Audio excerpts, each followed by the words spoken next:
Hi guys, this is Aman Tilak, currently MD first year resident at Department of Nuclear Medicine at AIIMS New Delhi. I have completed my MBBS from AIIMS New Delhi itself. दोस्तों, आपको जिस खबर का बहुत बेसब्री से था इंतज़ार, एनटीए का जो है वो जो है ये नोटिफिकेशन आया है एंड हिंदुस्तान टाइम से लेकर इंडिया टुडे हर जगह आप अभी न्यूज़ में देखोगे तो ये चीज़ आ गई है कि एनटीए की जो नीट है, ये तो आपको ऑलरेडी पता था कि 7 मई को नीट होने वाला है, NEET 2023. Now the application forms for the same exam ये है कि फर्स्ट वीक ऑफ फरवरी, जो कि अभी चल रहा है, तो कुछ घंटों में या कुछ दिनों में आपके सामने रिलीज हो जाएगा. और लास्ट डेट क्या रहेगी उसको भरने की, वो रहेगी फर्स्ट वीक ऑफ मार्च. इसमें मैं आपको सजेस्ट करना चाहूंगा, जिस दिन आपको यूट्यूब पे खूब सारे वीडियोस दिखने लग जाएं कि एनटीए ने फॉर्म रिलीज कर दिया है, एप्लीकेशन फॉर्म, उस दिन अपना टाइम वेस्ट मत करना, क्योंकि जो साइट है वो क्रैश हो जाएगी. 95% ऑफ द टाइम्स हर बार वो हो जाती है. तो 3-4 दिन वेट कर लेना, सर्वर जब लोड कम हो जाए, या फिर किसी भी दिन रात में लॉग इन कर लेना, रात में 1 बजे 12 बजे के बाद लॉग इन कर लेना, तो आप आराम से वो फिल कर लोगे. कोई चिंता वाली बात नहीं है. फालतू में कोई टाइम वेस्ट करने का मतलब नहीं, मैं इतने सालों से देख रहा हूं, तो this is the first suggestion which I want to give to you. Next thing, अब हम लोग करते हैं काम की बात. काम की बात मतलब कि आपका एग्जाम है, उस सबसे रिलेटेड बात करते हैं. बहुत टू द पॉइंट बात करने वाला हूं, है ना. आपके काम की रहने वाली है. ये बहुत ध्यान से, इसमें जो मैं चीजें लिख रहा हूं उसको आप स्क्रीनशॉट भी खींच सकते हो, है ना. Up to you. बहुत क्लियर बात करने वाले हैं. तो देखो, खींचतान की अभी है आपका जो अभी ये महीना चल रहा है, that is February, right. Next आपके पास है मार्च, देन यू हैव अप्रैल. ठीक है. फेब्रुअरी का फर्स्ट वीक में ये वीडियो देख रहे हो, है ना. टोटल आपके पास एग्जैक्टली आप समझो, यहां पर 28 दिन, यहां पर 31 डे, यहां पर 30 दिन, और देखो आप यहां पर फर्स्ट वीक पे देख रहे हो तो जितना यहां से माइनस हुआ वो आपका जो है वो आपका मई में ऐड हो जा रहा है. तो खींचतान के आपके पास 3 महीने हैं. मोटा मोटा आपके पास 90 डेज है अप्रोक्सीमेटली. 89 इसमें आ रहा है, अब 90 डेज ले लो. ठीक. अब 90 डेज को हम लोग को डिवाइड कैसे करना है जिससे हम लोग अपना बेस्ट पॉसिबल जो है वो आउटकम निकाल पाए. पहले तो ये समझ लो कि आपका बेस्ट पॉसिबल आउटकम क्या है. ठीक है. ये डिपेंड करता है कि आपने अभी तक कितना पढ़ा है. ठीक है. तो if you are a student जो कि थ्रू आउट 11th 12th पढ़े हो, your best possible outcome which can be there with any level of preparation, ठीक है, वो 700 प्लस नहीं है, दैट इज 670 और 675 प्लस. इससे ज्यादा कितना आ रहा है वो आपके दिन पे डिपेंडेंट है, क्वेश्चन क्या आ रहा है, आपका माइंडसेट कैसा, उस पर डिपेंडेंट है. ठीक है. तो ये पहला आउटकम है. लेकिन मुझे लगता है अगर आप ये अभी वीडियो देख रहे हो तो आपका ये शायद से आउटकम आप नहीं वो एक्सपेक्ट कर रहे हो, क्योंकि आप अभी रिसेंटली पढ़ना स्टार्ट किए हो. तो we will take a safe thing, है ना. अगर आप रिसेंटली पिछले 6 महीने में पढ़ना स्टार्ट किए हो तो what you can take as a target for you will be at max 650 plus. उससे ज्यादा आप मत सोचो, ना ही 700 प्लस 690 ऐसा मत समझना कि वो फालतू में आपका टाइम वेस्ट होगा, आएगा भी नहीं. उसकी जगह आपके 300 नंबर आएंगे. उससे अच्छा है कि 600 प्लस 650 नंबर पे अपना स्टेट का बेस्ट मेडिकल कॉलेज उठा लेना. ठीक.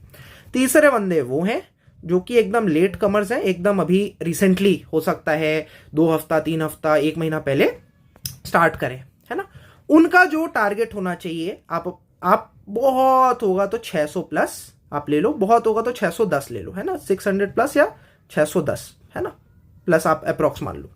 रीजन क्या है ना, कि भाई सिंपल सी बात है, जो यार ये बंदा है अभी 2 हफ्ता पहले से पढ़ना स्टार्ट किया आप लोग, है ना.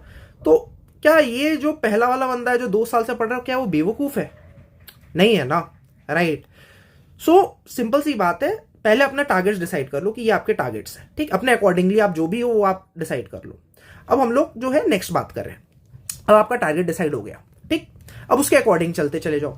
देखो, जिसके यार 675 के प्लस नंबर आने टारगेट लेके चल रहा है, पहले से पढ़ रहा है, वीडियो मत देखो, आप के लिए नहीं है, टाइम वेस्ट होगा. आप अपना जो पढ़ रहे हो, आपके मॉक टेस्ट में ऑलरेडी अच्छे नंबर आ रहे हो, वो आप करते रहो, दैट इज गुड, है ना. जो लोग जो ये वीडियो देख रहे हैं, आई एम श्योर आपके या तो आप अभी 6 महीना पहले पढ़ना स्टार्ट किए, या तो अभी रिसेंटली 3 हफ्ता 4 हफ्ता पहले पढ़ना स्टार्ट किए. ठीक है. अब देखो, ये स्पेसिफिक चीजें हैं.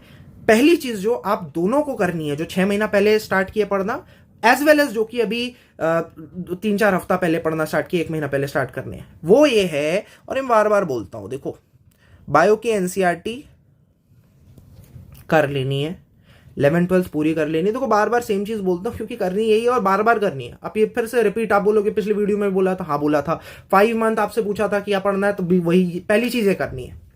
38 चैप्टर्स है, line by line word by word पढ़ते चले जाओ, बहुत समय लगेगा नहीं। ऑन एन एवरेज आपको यार 3 घंटा लगेगा पर चैप्टर का।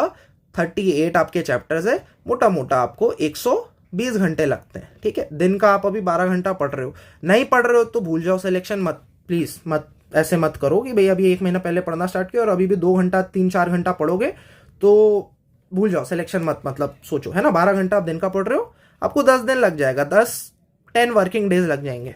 ठीक है, 10 डे आपको ये बायो खत्म करने में, उससे ज्यादा लगेगा ही नहीं, राइट। अब इसको अब तो 10 दिन आप ऐसे कर सकते हो कि आप लगातार 10 दिन अच्छे से बस बायो पढ़ लो, या तो ऐसा कर सकते हो कि 30 दिन में पढ़ो जिसमें आप 4-4 घंटा पढ़ने लग जाओ, है ना। 30 डेज इंटू 4 आवर्स डेली आप, है ना, 4 आवर्स आपका डेली पढ़ने लग जाओ, है ना। अप टू यू, है ना, कि कैसे आप पढ़ रहे हो, that is completely your choice, है ना। और बाकी टाइम में और चीजें पढ़ने लग जाओ। पहला ये चीज कर लेनी है। दूसरा क्या कर लेना है, अब देखो मैं केमिस्ट्री पे नहीं आ रहा, मैं डायरेक्ट फिजिक्स पे आ रहा हूँ। फिजिक्स आपको बिल्कुल जिसको कहते हैं हालत खराब हो जाती है, नहीं समझ में आता, मैं समझ रहा हूँ चीज। क्या करो, मैं अब तुम्हें बहुत बड़ी बड़ी चीजें नहीं बोलने वाला, मैं सिंपल ये बोल रहा हूँ कि, और ये कर सकते हो तो 45 क्वेश्चंस आते हैं फिजिक्स में।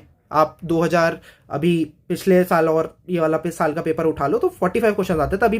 अभी सेक्शन ए सेक्शन बी हो गया मुझे पता है, बट आप मान के चलो मोटा मोटा 45 क्वेश्चन के हिसाब से अगर आप 10 पिछले 10 पेपर लगा लो तो आप 2013 तक के पेपर लगा लो, है ना, 10 साल के पेपर लगा लो, तो अप्रोक्सीमेटली आपके जो हैं वो हो जाएंगे आपके समवेयर अराउंड 500 सवाल।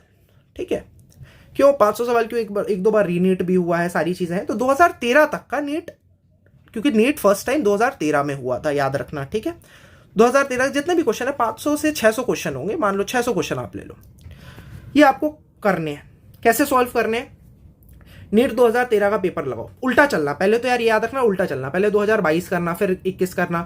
पेपर लगाओ, अपने सामने रखो, एमआर शीट बगल में रखो, फोटोकॉपी नहीं कराइए, गूगल पे सर्च कर लेना, उठा लेना। ठीक है, अपने आप के अपना रूम बंद करो, मम्मी पापा को बोल दो कि मैं पेपर सॉल्व कर रहा हूं, अपने आप को 1 घंटे का टाइमर दे दो एट मैक्स, उससे ज्यादा टाइमर नहीं लगाना, याद रखना। ठीक है, उस 1 घंटे में आपको 45 क्वेश्चन करने हैं। ठीक है, आप बोलोगे, आप डर लोगे, देखो क्योंकि मुझे रिजल्ट पता है आपके, चिंता मत करो, आपके जो है बहुत होगा तो 60 से 80 नंबर आ जाएंगे 180 में, चिंता मत करो, प्लीज डोंट वरी। ठीक है, अब इस 45 क्वेश्चन में से जो मुझे लगता है आपको 20 क्वेश्चन आते होंगे, 25 क्वेश्चन नहीं आते हैं, राइट। ठीक, यही होगा, राइट। एक और चीज याद रखना, जो आपके 20 क्वेश्चन सही हो रहे हैं, ये मेरा सही का मतलब है जो आते थे, तुक्के मारने वाले को सही मत नहीं मान रहा हो, है ना। तो हो सकता है आपके 25 क्वेश्चन सही हो गए हो, लेकिन उसमें आपने 5 तुक्के मारे हो, तो वो सही नहीं है, क्योंकि यार यहाँ पर आप एनालिसिस कर रहे हो।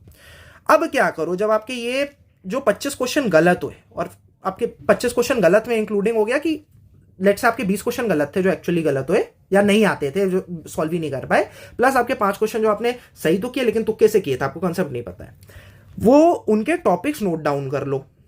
ठीक, और ऐसा आप ये पूरे के पूरे 600 क्वेश्चन के लिए कर लो, बहुत सिंपल चीज बता रहा हूं। ठीक, 600 क्वेश्चन के लिए आपने ये चीज कर ली तो मोटा मोटा आपको खींचतान के ये समवेयर अराउंड 400 ही क्वेश्चन हो, क्योंकि 200 क्वेश्चन तो आपको आते थे ना, बात समझ लो, 200 क्वेश्चन तो आपको आते थे अच्छे से। ठीक है, तो 400 क्वेश्चन ऐसे हो गए, तो 400 क्वेश्चन के आपको टॉपिक्स नोट डाउन कर लो, है ना, चैप्टर और टॉपिक। इसमें अब आप क्या कर जाओ, अब आप ये जो टॉपिक्स हैं जो रिपीट हुए हैं वो पढ़ने लग जाओ। जैसे प्रोजेक्टाइल का आपका पूछा है कि यार जो tan थीटा है इज इक्वल टू 4h/r, ये एक जो मैक्सिमम हाइट और रेंज का वो एक रेशियो आता है, उस पर एक क्वेश्चन आया हुआ है। तो अब यार ये समझ में आ गया यार प्रोजेक्टाइल, और ये प्रोजेक्टाइल पे आपने देख लिया कि प्रोजेक्टाइल मोशन पे 5 सवाल पूछे हैं 10 साल में, एग्जाम्पल ले रहा हूं, तो आप समझ गए कि भाई बहुत इंपॉर्टेंट है, तो आप प्रोजेक्टाइल मोशन अच्छे से पढ़ जाओ। आपको समझ में आ गया यार कैरनट इंजन जो है उस पर यार 2-3 सवाल बार तो सेम क्वेश्चन आ गया आपका, 1 - T2/T1 होती है एफिशिएंसी, है ना। ठीक है, एफिशिएंसी जो होती है आपकी 1 - T2/T1 होती है। सो ये आपके, और ये आपने देखा बार बार आया, तो यार ये चीज फिर से पढ़ जाओ, और केवल इसका डेरिवेशन भी लगाओ, क्योंकि अगर थोड़ा सा हाई लेवल का क्वेश्चन आएगा तो वो भी हो जाएगा, जो डेरिवेशन दिया हुआ है ना, ये कहां से आया फॉर्मूला, इसका डेरिवेशन भी देख लो। तो बेसिकली जो भी आप प्रीवियस ईयर ये 400 क्वेश्चंस कर रहे हो, इसके टॉपिक्स और अच्छे से उससे रिलेवेंट जो आसपास के टॉपिक वो कर लिया आपने, है ना। तो आपका बेसिकली जैसे क्वेश्चन आया है कि भाई rolling down an inclined plane, है ना, तो अब आप इसमें आप समझ गए यार, 2-3 क्वेश्चन एग्जाम्पल आए, तो मुझे पता है कि यार बहुत लोगों को नहीं पता है कि ये सब कैसे होता है रोलिंग का, है ना। तो उसमें यार देखो कुछ कुछ तो आप अगर बिल्कुल ही नहीं समझ में आ रहा, उसमें उसमें क्वेश्चन पूछ देगा आपको कि 2-3 बॉल्स हैं, है ना। एक बॉल है हॉलो, एक बॉल है आपका, एक सिलेंडर रोल डाउन किया गया, एक हॉलो बॉल रोल डाउन की, एक गई सॉलिड बॉल रोल डाउन, है ना। अब इसमें से कौन सबसे पहले पहुंचेगी, किसकी वेलोसिटी सबसे ज्यादा होगी, है ना, जब नीचे पहुंचेगी, है ना। ये सारे क्वेश्चन पूछेंगे। ये मत बोलना सेम होगा, क्योंकि यार ये मैं रोलिंग कह रहा हूं, मैं इसको वो नहीं कह रहा कि ये एक फ्रिक्शनलेस प्लेन है आपका, नहीं भाई, ये आपका रोल कर रहा है, तो उसमें डिफरेंट चीजें हो जाती है, तो देख लेना मतलब। तो आप आंसर्स भी कुछ कुछ रट सकते हो, है ना। रिपीट होते हैं, दिस इज अ मिथ कि क्वेश्चंस रिपीट नहीं होते, क्वेश्चंस रिपीट होते हैं, टॉपिक्स तो 110% रिपीट होते हैं। बस इतना करने को मैं बोल रहा हूं फिजिक्स में, ठीक। तीसरी चीज आ जाओ आप केमिस्ट्री में, ठीक है। केमिस्ट्री में जब मैं आता हूं, तो केमिस्ट्री में जब आप आ गए फिजिकल केमिस्ट्री में, ठीक है, तो फिजिकल केमिस्ट्री में आपके यार 45 में से अप्रोक्सीमेटली 15 क्वेश्चन होते हैं। तो पहली चीज फिजिकल केमिस्ट्री में तो ये चीज कर जाओ जो आपने अभी किया, इंपॉर्टेंट टॉपिक्स आप नोट डाउन कर लो। जैसे आपने फिजिक्स में किए थे, यहां पर 400 क्वेश्चन में किए थे, यहां पर आपका करीब होगा 120 क्वेश्चन होंगे फिजिकल केमिस्ट्री के जो आप गलत किए होंगे, है ना। बहुत अगर आपकी खराब है फिजिकल केमिस्ट्री में तो 100 सवाल होंगे, 100 सवाल रिव्यू करने, उसको टॉपिक पढ़ने हैं, ठीक है। उसके बाद आप क्या करो, ये फिजिकल केमिस्ट्री का बता दी, लेकिन इससे भी पहले यार केमिस्ट्री अगर आप कर रहे हो तो प्लीज इनऑर्गेनिक केमिस्ट्री पढ़ लेना। इनऑर्गेनिक केमिस्ट्री बिल्कुल वैसी पढ़नी है जैसे बायो पढ़नी है ना। तो अगर आप दिन का 4 घंटा 1 महीने के लिए अगले दे रहे हो बायो पढ़ने के लिए पूरे 38 चैप्टर्स, तो प्लीज आप इनऑर्गेनिक केमिस्ट्री का भी हर रोज के लिए 1 घंटा निकाल लो और वो पढ़ो अच्छे से, है ना। हर रोज पढ़ना है, 1 घंटा पढ़ना है, फिर से और 15-20 दिन में आपकी खत्म हो जा रही है 1-1 घंटा पढ़ के, बहुत ज्यादा है नहीं। और इनऑर्गेनिक तो फिर से रिवाइज करने लग जाओ, ठीक। ये इतना सिंपल सा सिस्टम है। ऑर्गेनिक में प्लीज नेम्ड रिएक्शंस का एक चार्ट बना लो, है ना, नहीं तो मेरे टेलीग्राम चैनल पे देख लो, अमन तिलक ऑर्गेनाइजेशन, जानते हो यार, उस पर आप सर्च कर लेना, फाइल्स में बहुत सारी चीजें मिल जाएंगी आपको। ऑर्गेनिक का एक मैप बना हुआ है, इसमें सारे रिएक्शंस लिखे हुए हैं, बहुत सिंपल है ना। सारे नेम्ड रिएक्शन आपने अच्छे से कर लिए और समय मिल रहा है तो मैकेनिज्म्स जो नेम्ड रिएक्शन के पहले वो कर लो। उसके बाद क्या करो, अगर तुम आप स्ट्रॉन्ग करनी है ऑर्गेनिक, तो कन्वर्जन रिएक्शंस जो दिए हैं कि इस सब्सट्रेट को दूसरे प्रोडक्ट में कन्वर्ट करना है, फिर ये जो वो दिया है कि ए कौन सा रिएजेंट यूज करोगे, बी कौन सा रिएजेंट यूज करोगे, जो ऐसे वो फ्लो चार्ट वाले क्वेश्चंस बने हो एनसीईआरटी में, वो कर जाओ। इतना सिंपल सा काम है, आराम से आपको जो भी आप चाहते हो। बेसिकली ये उन लोग के लिए जो अभी रिसेंटली स्टार्ट किए हैं, ये पहले चीज कर जाओ। अगर आपका ये चीज हो जा रहा है ना, मैक्सिमम आपको यार ये जितना मैं आपको जितना भी ये चीज बोला, ये करने में आपका मैक्सिमम आपका फरवरी और मार्च चला जाएगा, बहुत हो जाएगा। तो अप्रैल का आपके पास पूरा टाइम फिर मिल गया। अब जहां पर आप वीक रह गए वहां पर थोड़ा सा पहले अपने आपको आपने 10 दिन दे दो अप्रैल के, है ना, जहां पर वीक रह गए थे वो कर लो। और उसके बाद जो आपके पास पूरा जो 1 महीना बच रहा है टिल 7th ऑफ आपका मई, इसको 2 पार्ट में डिवाइड करो। पहला जहां पर आपकी 11 अप्रैल से आप 30 अप्रैल तक क्या कर रहे हो, पूरा रिवाइज कर रहे हो, जो पढ़ रहे हो इसको रिवाइज कर रहे हो। और फिर लास्ट रिवीजन आप 7 दिन का लास्ट रिवीजन ले रहे हो, वेरी इंपॉर्टेंट। लास्ट वाले रिवीजन में क्या कर रहे हो, जो बस भूल गए हो पॉइंट्स, जैसे वैल्यू हो गया है, मैंने एक वैल्यू चार्ट अपलोड किया अपने टेलीग्राम पे, जहां पर की सारी वैल्यूज इकोसिस्टम की, कितने एंडेंजर्ड स्पीशीज हैं, कौन सा, ये सारी चीजें दी, ये सारा कर जाओ। इतना कर जाओगे आप एक डिसेंट अपना यार ड्रीम कॉलेज अचीव कर लोगे। और ड्रीम प्लीज यहां पर थोड़ा सोच समझ के करना है, मेहनत बिना सोच समझ के करनी है। एक बार आपने अगर एक चीज समझ ली कि भाई कि ये चीजें करनी है, तो बस भूल जाओ। अब रैंक वैंक मत सोचो, ये मत सोचो कितना रैंक आएगा, कौन सा कॉलेज मिलेगा, बस मेहनत बिना सोच समझने करने का ये मतलब नहीं होगा कि भाई कुछ भी पढ़ने लगे, नहीं। आपने एक बार डिसाइड कर लिया, सोर्स डिसाइड कर लिया, उसके बाद फिर सुबह दोपहर शाम रात एक कर दो, वही पढ़ने लग जाओ। That was all for this video. अच्छे से पढ़ो, मुझे पता है यार आप लोग मेहनत कर रहे हो, बहुत हालत खराब होती है अभी। जैसे हर जब न्यूज आता है तो स्ट्रेस आता है, हार्ट बीट बढ़ रहा है, पेल्पिटेशन आता है, मेरा भी होता था। अभी मैंने पीजी का एग्जाम निकाला है, तो मैंने भी ऑनेस्टली बोलूं, मैंने 3-4 महीने ही पढ़ा है बहुत, लेकिन ध्यान से पढ़ा है ना। 16 घंटा 17 घंटा पढ़ा हुआ है यार, है ना। तो बहुत मेहनत करनी पड़ती है, ऐसा नहीं है, लेकिन लास्ट में पढ़ के भी अच्छा खासा हो सकता है डेफिनेटली। भाई एम्स दिल्ली नहीं होने वाला कि भाई 710 नंबर नहीं आने आपके, है ना, बहुत मुश्किल है ना। 700 वो मत सोचो, लेकिन अपने स्टेट का आपको बेस्ट मेडिकल कॉलेज या एक अच्छा गवर्नमेंट कॉलेज आपको मिल सकता है। एमबीबीएस की डिग्री तो यार आपको भी मिलने वाली है, ठीक है। मान लिया मैं अपने एमबीबीएस की डिग्री के आगे, ठीक है, लिखूंगा एम्स न्यू दिल्ली, ठीक है भाई। एम्स मैंने फोड़ा था, 33rd रैंक आई थी, अच्छी बात है, लेकिन एमबीबीएस आप भी हो गया, एमबीबीएस मैंने भी किया होगा, ठीक है। At the end of the day कोई नहीं पूछने वाला आपको, ठीक है, वो आपको खुद ही एडवर्टाइज करना है, तो वही वो डिग्री सेम है। एमडी के लिए आप भी हर जगह एलिजिबल होगे। नेक्स्ट का एग्जाम आपको भी देना पड़ेगा, हर किसी को देना पड़ेगा, चाहे वो एम से कर रहा है चाहे कहीं से भी कर रहा हो। तो चिंता मत करो, अभी बस डिसाइड कर लो, अच्छे से फोड़ के पढ़ने लग जाओ, एक डिसेंट रैंक ले आओ। और बस अब इसके बाद यार 10 स्ट्रैटेजी वीडियो मत देखने लग जाना, पढ़ने लग जाओ। और अगली बार जब मैं वीडियो स्ट्रैटेजी का बना रहा हूं तो बता देना, उसमें कमेंट करना कि सर मैंने आपका पिछला ये जो आपने 3 महीने वाला बोला था वो मैंने फॉलो किया था, ठीक है, और उसको मैं फॉलो कर रहा हूं, तो उसके बाद देखने की भी जरूरत नहीं है।